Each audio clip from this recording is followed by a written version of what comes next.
दिल्ली एक ऐसा शहर जो कभी नहीं रुकता। लाखों लोग, हमेशा की भागदौड़, हमेशा की धड़कन। लेकिन कुछ दिन ऐसे भी आते हैं जब ये शहर थम सा जाता है, जब आवाजें भी डराने लगती हैं। धुआं, सायरन और एक अजीब, बहुत भारी खामोशी। आज हम ऐसे ही एक दिन की गहराइयों में उतर रहे हैं।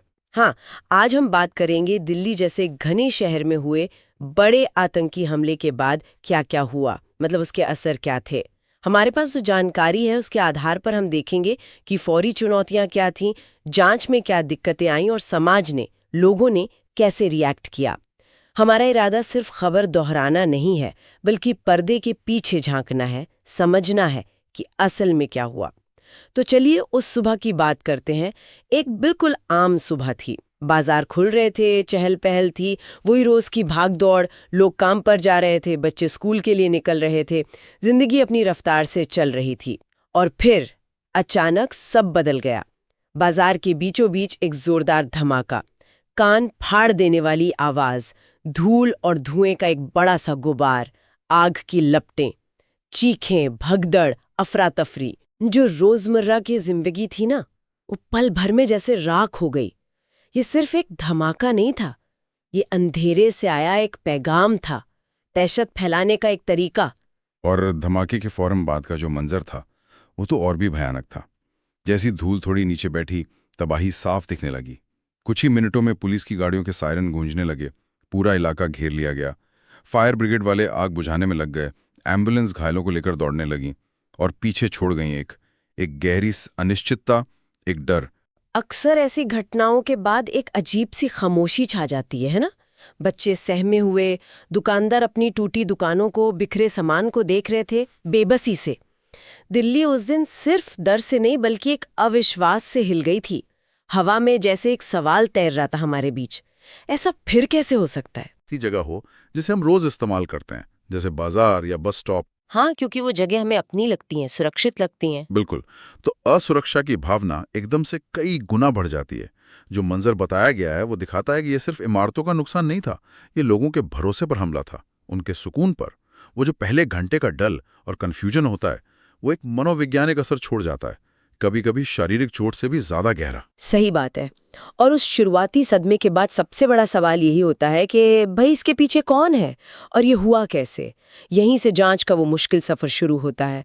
जब जांच करने वाले मलबे को हटाने लगे तो उन्हें सिर्फ लोहा या कंक्रीट नहीं मिला, उन्हें सुराग मिले, पैटर्न मिले। पैटर्न। हाँ, और ये पैटर्न चौंकाने वाले शायद ना हो, पर चिंता बढ़ाने वाले जरूर थे। जानकारी के मुताबिक जो विस्फोटक इस्तेमाल हुआ, जो टाइमिंग डिवाइस का तरीका था, यहाँ तक कि धमाके के लिए जगह कैसे चुनी गई, ये सब कुछ मतलब पिछले कुछ हमलों से काफी मिलता जुलता था। अच्छा। हाँ, और ये सारी कड़ियां जुड़ रही थी सीमा पार बैठे आतंकी गुटों से।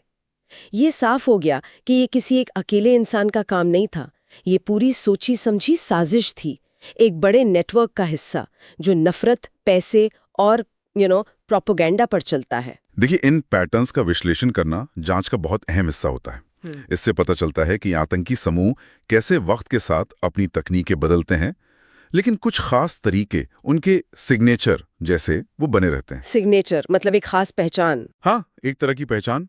और इससे ये भी पता चलता है कि कैसे छोटे मगर बेहद कट्टर समूह, जिनके पास शायद संसाधन भी कम हो, वो भी कितनी बड़ी तबाही मचा सकते हैं और समाज में डर फैला सकते हैं। उनका असली हथियार अक्सर बारूद से ज्यादा वो डर और अस्थिरता होती है जो वो पैदा करते हैं। और यहीं पर चुनौती बहुत बढ़ जाती है। ऐसे बिखरे हुए गुप्त नेटवर्क जो शायद छोटे छोटे स्लीपर सेल में काम करते हों, उन्हें ट्रैक करना बहुत मुश्किल होता है, खासकर अगर वो सीमा पार से काम कर रहे हों और बातचीत के लिए एन्क्रिप्टेड तरीके इस्तेमाल करते हों। और फिर वही सवाल जो ऐसी हर घटना के बाद मन में आता है, क्या इसे रोका जा सकता था? क्या कोई इंटेलिजेंस फेलियर था? कोई चूक हुई? क्या कोई चेतावनी थी जिसे नजरअंदाज कर दिया गया? देखिए, ये सवाल। जानकारी तो यही कहती है कि खुफिया एजेंसियां लगातार काम करती हैं, अलर्ट पर रहती हैं, पर कोई भी सिस्टम 100% परफेक्ट तो नहीं होता। कभी जानकारी होती है पर बिखरी हुई होती है अलग अलग एजेंसियों के पास। बिल्कुल। क्या तालमेल की कमी थी, या नौकरशाही की उलझने, फाइलों का सफर, या जानकारी थी पर उसका सही मतलब सही वक्त पर नहीं समझा गया। ये खुफिया तंत्र की जो चुनौतियां हैं, इन्हें समझना जरूरी है। पहली बात, जैसा आपने कहा, तालमेल। कई अलग अलग एजेंसियां जानकारी इकट्ठा करती हैं। लोकल पुलिस है, स्टेट इंटेलिजेंस है, सेंट्रल एजेंसियां हैं। इन सब के बीच सही वक्त पर सही जानकारी का लेन देन हो, यह अपने आप में एक बहुत बड़ा चैलेंज है। हाँ, ये तो है। दूसरी बड़ी चुनौती है नॉइज, यानी शोर। रोज हजारों इनपुट आते हैं, उनमें से असली खतरे की पहचान करना वो भूसे के ढेर में सुई ढूंढने जैसा काम है। तीसरी और शायद आज के वक्त की सबसे बड़ी चुनौती है ऑनलाइन रेडिकलाइजेशन और लोन वुल्फ अटैकर। मतलब ऐसे लोग जो अकेले ही इंटरनेट पर कट्टर बन जाते हैं और फिर हमला कर देते हैं। अच्छा, इनका पता लगाना तो और मुश्किल होता होगा। बेहद मुश्किल, क्योंकि वो किसी बड़े नेटवर्क का हिस्सा नहीं होते, किसी ट्रेनिंग कैंप में नहीं जाते। ये सारी चुनौतियां मिलकर खुफिया एजेंसियों के काम को बहुत कठिन और जोखिम भरा बना देती हैं। एक छोटी सी चूक या देरी के नतीजे कितने भयानक हो सकते हैं, ये हम जानते हैं। हाँ, एक धमाका तो जमीन पर हुआ था, लेकिन उसके फौरन बाद एक और धमाका हुआ सोशल मीडिया पर। जानकारी का अफवाहों का विस्फोट, हमले की तस्वीरें, कुछ असली कुछ भयानक रूप से नकली, एकदम से वायरल होने लगी। वो तो होता ही है। व्हाट्सएप ग्रुप, फेसबुक, ट्विटर, हर जगह खबरों और अटकलों की जैसे बाढ़ आ गई और सच से ज्यादा तेजी से अफवाहें दौड़ने लगीं। लोग बिना चेक किए फॉरवर्ड करने लगे। हाँ, ये बहुत खतरनाक है। और कुछ मामलों में तो किसी खास समुदाय को निशाना बनाया जाने लगा। पुरानी रंजिशें निकालने की कोशिशें हुई, सिर्फ शक की बिना पर उंगलियां उठने लगीं। ये सोचने वाली बात है कि आतंकवादी तो बम लगाकर शायद गायब हो जाते हैं, पर ये जो गलत सूचना और नफरत का जहर फैलता है ना, हाँ, ये समाज में कहीं ज्यादा लंबे समय तक असर डालता है। ये ऐसी दरारें पैदा करता है जो सालों तक नहीं भरती। बिल्कुल सही कहा आपने। ये मिस इन्फॉर्मेशन जो है, संकट के समय में ये जंगल की आग की तरह फैलती है। इसके पीछे एक मनोविज्ञान है। जब डर और अनिश्चितता का माहौल होता है ना, तो लोग जानकारी के लिए बेचैन होते हैं। हाँ, कुछ भी जानना चाहते हैं। हाँ, और वो किसी भी खबर पर आसानी से यकीन कर लेते हैं, खासकर अगर वो खबर उनके पहले से बने हुए विचारों से मेल खाती हो। अच्छा। और इसका सबसे बड़ा खतरा यही है कि ये समाज को बांटती है, समुदायों के बीच शक पैदा करती है, नफरत को हवा देती है, संस्थाओं पर से भरोसा कम होता है। शारीरिक हमला तो एक बार होता है, लेकिन ये गलत सूचना से पैदा हुई नफरत और अविश्वास, ये समाज के ताने बाने को धीरे धीरे खोखला करती है, एक अदृश्य दुश्मन की तरह। और इसी माहौल में मीडिया की भूमिका वो और भी ज्यादा अहम हो जाती है और ज्यादा सवालों के घेरे में आ जाती है। धमाके की खबर आई, नहीं कि टीवी चैनलों की ओबी वैन घटनास्थल की तरफ दौड़ने लगती हैं। फिर एक होड़ शुरू होती है, सबसे पहले, सबसे तेज, सबसे सनसनीखेज खबर कौन दिखाएगा। ब्रेकिंग न्यूज की पट्टियां चमकती रहती हैं, लेकिन इस आपाधापी में अक्सर एक बुनियादी सवाल पीछे छूट जाता है कि भाई पत्रकारिता कहाँ खत्म हो रही है और सिर्फ सनसनी फैलाना कहाँ से शुरू हो रहा है। ये एक बहुत बड़ा सवाल है। जानकारी में ये भी है कि कैसे कुछ चैनलों ने घायल लोगों की तस्वीरें बिना धुंधला किए दिखा दी, कैसे अटकलों और सुनी सुनाई बातों को ऐसे पेश किया गया जैसे वो पक्की खबर हो, सूत्रों के हवाले से कहकर कुछ भी चला दिया गया। ये जो टीआरपी की अंधी दौड़ है, इसमें मानवीय संवेदनाएं, पीड़ितों की गरिमा, खबर की सच्चाई, ये सब अक्सर पीछे रह जाते हैं।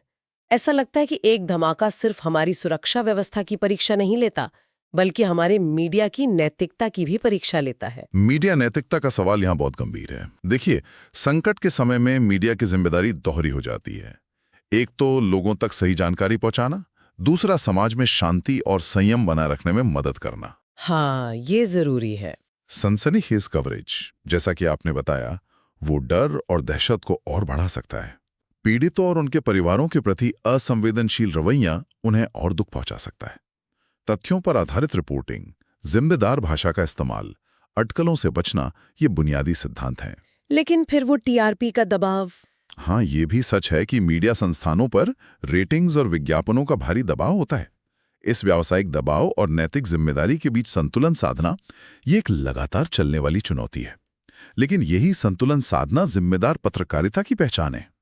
लेकिन इन सब मुश्किलों के बीच, डर और अविश्वास के माहौल के बीच, एक और तस्वीर भी उभरती है।